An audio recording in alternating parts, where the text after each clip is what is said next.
ఈరోజు ప్రపంచమంతా కూడా ఈ గొప్ప క్రిస్మస్ పండుగను ఘనంగా జరిపించుకుంటారు. ప్రపంచమంతా అంటే ప్రతి మానవాళి కోసమే ఆయన ఈ భూమి మీద జన్మించాడు. ప్రతి ఒక్కరిని పాప విముక్తులుగా చేసి తన యొక్క రాజ్యంలోనికి మరి తను చేర్చుకోవటం కోసము ఆయన ప్రతి మానవాళి కోసము ఈ భూమి మీదకి దిగి వచ్చాడు. ఇక్కడ ఈరోజు నేను ఒక ముగ్గురు గురించి చెప్పాలనుకుంటున్నాను. ఒకటి గొర్రెల కాపర్లు, 2 జ్ఞానులు, 3 మరియ తల్లి. ఈ ముగ్గురు గురించి చెప్పాలనుకుంటున్నాను. ఇక్కడ ఈ గొర్రెల కాపర్లకి ఎప్పుడైతే దూతలు కనపడి ఒక మాటగా చెప్పినప్పుడు మరి వారు విని వెంటనే మరి పరిగెట్టుకుంటా యేసు ప్రభువారు మరి ఎక్కడైతే పుట్టారో బెత్లెహేమునికి పరిగెట్టుకుంటూ వెళ్ళారు. ఒక్కసారి ఆ వాక్యాన్ని చదివాక మనము ఆ ముగ్గురు విషయాలని ఈరోజు తెలుసుకుందాము. లూకాసు వార్త 2వ అధ్యాయము 15వ వచనము చదివి వినిపించండి. లూకాసు వార్త 2వ అధ్యాయము 15వ వచనం నుండి చదివి వినిపించండి. ఆ దూతలు తమ యొద్ద నుండి పరలోకమునకు వెళ్ళిన తరువాత ఆ గొర్రెల కాపర్లు జరిగిన ఈ కార్యమును ప్రభువు మనకు తెలియజేయుచున్నాడు. మనము బెత్లెహేము వరకు వెళ్ళి చూద్దాము రండని ఒకనితో ఒకడు చెప్పుకొని త్వరగా వెళ్ళి మరియను యోసేపును తొట్టిలో పడుకొని ఉన్న శిశువును చూచిరి. వారు చూచి ఈ శిశువును గూర్చి తమతో చెప్పబడిన మాటలు ప్రచురము చేసిరి. హల్లెలూయా. ఇక్కడ జ్ఞానులు చూశారు, గొర్రెల కాపర్లకు తెలియపరచబడినప్పుడు వారు త్వరగా పరిగెట్టుకుంటూ వచ్చి చూసి ఇక అక్కడతో మర్చిపోలేదు. వారు ఏం చేశారు? గొర్రెల కాపర్లు చెప్పాలి, వారందరికీ ప్రచురం చేశారు, ప్రతి ఒక్కరికి తెలియపరిచారు. ఎక్కడున్న వారి మధ్యలోకి వెళ్ళి మనకు లోక రక్షకుడు జన్మించాడు అని ప్రతి ఒక్కరు కూడా ప్రచురం చేయడం మొదలుపెట్టారు. ఇంకొక విధంగా చూస్తే జ్ఞానులు, వారొక శాస్త్రవేత్తలు. అంటే శాస్త్రవేత్తలు అంటే వారు ఏం జరగబోతుంది అనే అన్ని విషయాలను కూడా వారు చర్చ చేస్తూ అన్ని విషయాలు తెలుసుకుంటుంటారు. ఈ జ్ఞానము కలిగిన జ్ఞానులకు తెలియపరచబడిన తర్వాతకి వచ్చారు, చూశారు. సాంబ్రాణి, బోలము, బంగారము 3 కూడా అర్పించారు. కాముగా వెళ్ళిపోయారు. కానీ ఇక్కడ గొర్రెల కాపర్లు ఏం చేశారంటే ప్రచురం చేశారు. మరి జ్ఞానులు గొప్పవాళ్ళ, గొర్రెల కాపర్లు గొప్పవారా? నేను మీరు వాక్యం వింటున్నారా, అటు చూస్తున్నారా? చెప్పాలి. ఇక్కడ ఎవరు లేరా? గొర్రెల కాపర్ వాళ్ళు గొప్పవారు. ఎందుకు వారు గొప్పవాళ్ళు? అసలు మన మధ్యలో ఎవరు లేనట్టుంది ఇక్కడ. ఏమ్మా, రక్షకుడు పుట్టాడు అని ఎవరు ప్రచురం చేశారు? మరి జ్ఞానులు వచ్చారు, చూశారు, వెళ్ళిపోయారు.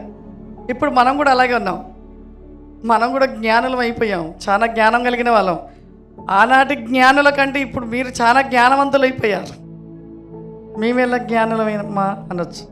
ఏముంది, వచ్చారు, మేలు పొందుకుంటారు, స్వస్థత పొందుకుంటారు, అద్భుతాలు చూస్తారు, యేసయ్య చేశాడంటారు, కాముగా వెళ్ళిపోతారు. జ్ఞానుల కంటే గొప్ప జ్ఞానులు ఎవరంటే నేను మిమ్మల్ని అనుకుంటున్నా.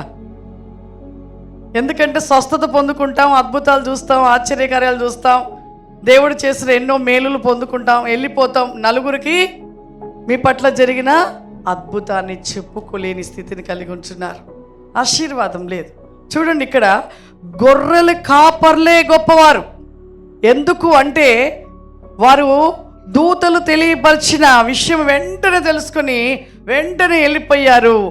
అక్కడ మరి శిశువుని చూశారు, యేసు ప్రభువుని చూసి వెంటనే వాళ్ళు ఒక సంతోషం, మహా ఆనందం, మహా సంతోషం, గంతులేస్తూ ఆ గొర్రెల కాపర్లు అందరూ కూడా ప్రకటిస్తూ ఉన్నారు. ఈనాటి కాలం, ఈ రోజులో ఉంటున్న క్రైస్తవుల యొక్క పరిస్థితి ఏంటి? మేలు కోసం వచ్చి స్వస్థత పొందుకొని అజ్ఞానుల వలనే ఉంచున్నారు.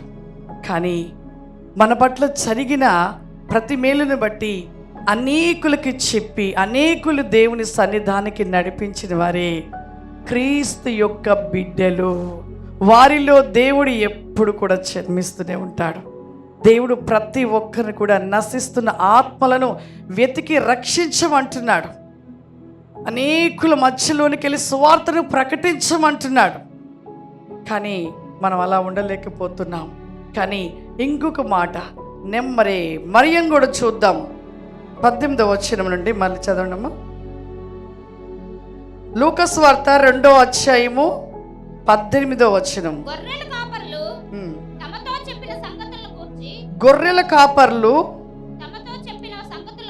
తమతో చెప్పిన సంగతుల గురించి విన్నవారందరూ మిక్కిలి ఆశ్చర్యపడిరి. అయితే మరియా ఆ మాటలన్నీ తన హృదయంలో తలపోసుకొనుచు భద్రం చేసుకును. తన హృదయంలో తలపోసుకుంటూ. చూడండి, గొర్రెల కాపర్లతో మాట్లాడిన మాటలన్నీ కూడా అక్కడ మరియాకు వచ్చి వివరించారు. ఆ వివరించిన తర్వాతకి మరి తను జ్ఞానులు వచ్చి మాట్లాడిన మాటలు, మరలా గొర్రెల కాపర్లు మాట్లాడిన మాటలు, దేవదూత మాట్లాడిన మాటలు, తను గర్భవతిగా ఉన్నప్పటి నుండి కూడా మాట్లాడిన దేవదూతలు మాట్లాడిన మాటలన్నీ కూడా తలపోసుకుంటుంది, నెమరవేస్తుంది. మన జీవితంలో ఆ విధమైన మనసు కలిగి ఉంటున్నామా? ఇప్పుడు చూస్తాం, రేపటికి మర్చిపోతాం. ఈరోజు విన్న వాక్యం మళ్ళీ రేపు గుర్తుంటుందా? గుర్తుండదు, వదిలిపెట్టేస్తాం. నువ్వు ఒక దేవుని బిడ్డగా ప్రతిరోజు నీలో దేవుడు జన్మించాలి, క్రీస్తు నీలో ఉండాలి, క్రీస్తు సంతోషపడాలి అంటే నీ జీవితంలో ఈ 3 విషయాన్ని కూడా కలిగి ఉండాలి. దేవుడు చేసిన మేలు తలపోసుకుంటూ ఉండాలి, నెమరు వేసుకుంటూ ఉండాలి. చెప్పబడిన వాక్యాన్ని నువ్వు నెమరు వేస్తూ ఉండాలి. నీ జీవితంలో ప్రతి వాక్యాన్ని నెమరు వేస్తూ ధ్యానిస్తూ ఉన్నప్పుడు నువ్వు ఖచ్చితంగా పాపాన్ని విడిచిపెట్టగలుగుతావు. నువ్వు ప్రతిరోజు దేవుని మాటలు నెమరవేయలేకపోతున్నావు, ధ్యానించలేకపోతున్నావు. కాబట్టి నీవు ఇంకా పాపంలోనే జీవిస్తున్నావు, మురికిలోనే ఉంటున్నావు. ఇక్కడ చూడండి, తలపోసుకుంటుంది మరియా, జ్ఞాపకం చేసుకుంటుంది, నెమర వేసుకుంటుంది. చాలా మంది చూడండి, మనకు మరి బాబు పుట్టాక చిన్నప్పుడు బిడ్డలు చేసిన చిన్న చిన్న అల్లరి పనులు, చిన్న చిన్న బుడిబుడి నడకలు నడుస్తూ ఉన్నప్పుడు మన బిడ్డలు చేసిన చిన్న చిన్న ఒక మెమరీస్, అంటే వాళ్ళు చేసిన ఒక కొన్ని మంచి పనులను బట్టి తల్లిదండ్రులు వాటిని ఎప్పటికీ మర్చిపోరు. పెద్దోడై పెళ్ళైనా కూడా మర్చిపోరు. నా పెద్ద బాబు కూడా ఏది విషయంలో మరి స్కూల్కి వెళ్ళినా వచ్చినా కానీ మీకు ఎన్నోసార్లు చెప్పాను, మరి స్కూల్ కాడ నుండి ఒక షాప్కి వెళ్ళి వాళ్ళు ఇచ్చిన అమౌంట్లో తెలియకుండా మరి 1 కేజీ గోధుమ పిండి తీసుకురా నాన్న అంటే వెళ్ళి మరి ఆ గోధుమ పిండి తీసుకొని మిగిలిన డబ్బులు నాకు తెలియకుండా చాక్లెట్స్ అయిన కొనుక్కొని వచ్చాడు. వచ్చాక నేను ఎందుకు కొనుక్కున్నావు అని గట్టిగా 2 దెబ్బలు గట్టిగా కొట్టేశాను. కొట్టేసినప్పుడు మరి వాడు ఎంతగానో మరి దుఃఖపడిపోయి మరలా వాళ్ళ డాడీ ఇచ్చిన డబ్బులు చాలా మరి ప్యాకెట్ మనీ ఇచ్చినప్పుడు ఆ డబ్బులు దాచుకొని, మమ్మీ ఆ రోజు నేను మరి ఈ డబ్బులు నేను చాక్లెట్స్ కొనుక్కున్నాను కదా, డాడీ ఇచ్చిన డబ్బులు నాకు ప్యాకెట్ మనీ ఇస్తే అవి మళ్ళీ నీకు ఇచ్చేస్తున్నాను, తీసుకొచ్చి ఇచ్చేసాడు. అంటే మన పిల్లలు కొన్ని విషయాలు చేసినవి అవి మనం తలపోసుకుంటూ ఉంటాం, గుర్తు చేసుకుంటూ ఉంటాం, గుర్తు చేసుకొని సంతోషపడుతూ ఉంటాం. మరి మన పిల్లలు చేసినవే మనం తలపోసుకుంటూ అవి చిన్నతనంలో చేసినవి కూడా గుర్తు పెట్టుకుంటామే. మరి మన ప్రభు మన కోసం చేసిన ఎన్నో గొప్ప కార్యాలు, ఎన్నో అద్భుతాలు, ఎన్నో స్వస్థతలు, అవి ఎందుకు మనం తలపోసుకోలేకపోతున్నాం, నెమరు వేయలేకపోతున్నాం? ఒకసారి ఆలోచన చేద్దాము. దేవుడు చేసిన మేలులను మనం ఎందుకు జ్ఞాపకం చేసుకోలేకపోతున్నాం? అలా నువ్వుగా ప్రతిదీ కూడా దేవుడు చేసిన మేలును జ్ఞాపకం చేసుకుంటూ తలపోసుకుంటూ చెప్పబడిన ప్రతి మాట, వాక్యానుసారమైన మాటలు కూడా నువ్వు నెమర వేస్తూ ఉంటే నీ జీవితము పరిపూర్ణంగా మార్చబడుతుంది. పరిపూర్ణంగా మార్చబడుతుంది. ఈరోజు ఒక్కరోజే మనం తలపోసుకుంటాం.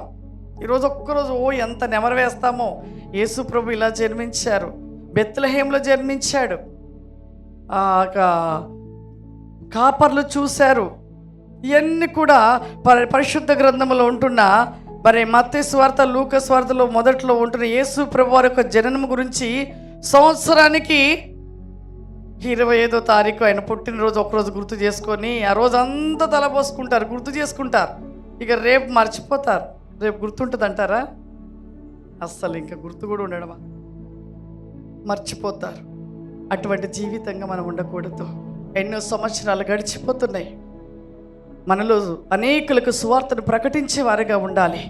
గొర్రెల కాపర్లు ఏ విధంగా అయితే సువార్తను మరి ప్రకటించిన రీతిలో మనము కూడా మన పట్ల జరిగిన మేలులని అనేకుల మధ్యలో పంచుకుంటూ, అనేకులకు తెలియపరుస్తూ, అనేకులు నువ్వేం చేయాలంటే దేవుని సన్నిధానంకి నడిపించాలి.